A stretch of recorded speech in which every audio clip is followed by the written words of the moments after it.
गरुड़ पुराण 9वां अध्याय। क्या आपने कभी सोचा है कि एक आत्मा जब मृत्यु के बाद दोबारा जन्म पाती है तो क्या वो सीधे एक नवजात शिशु बन जाती है?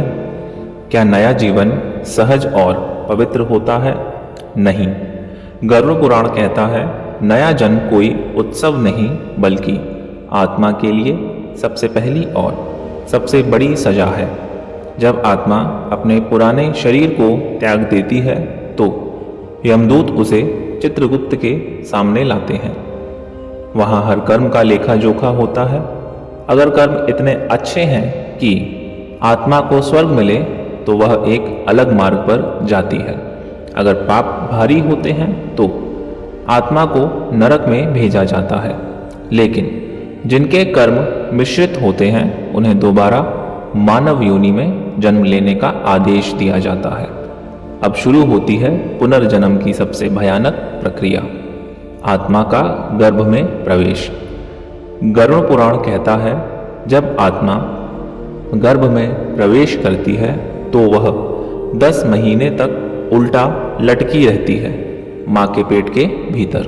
ना हवा होती है न सूरज की किरणें, चारों ओर सिर्फ अंधेरा, बदबू, रक्त और चिपचिपी नमी।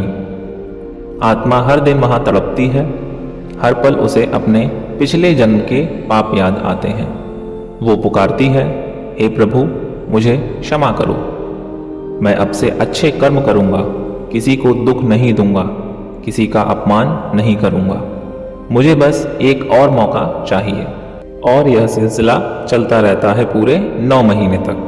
आत्मा खुद से संकल्प करती है, वचन देती है, लेकिन जैसे ही वह जन्म लेकर इस संसार में कदम रखती है, माया की चकाचौंध उसकी स्मृति को हर लेती है।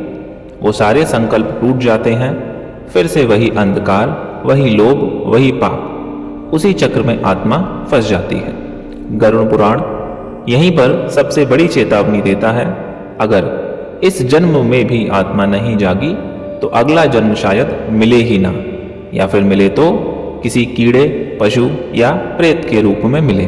इसीलिए आज का कर्म ही तय करता है कल का पुनर्जन्म। गर्भ की पीड़ा से बचना है तो अभी से जीवन को सही दिशा देना होगा।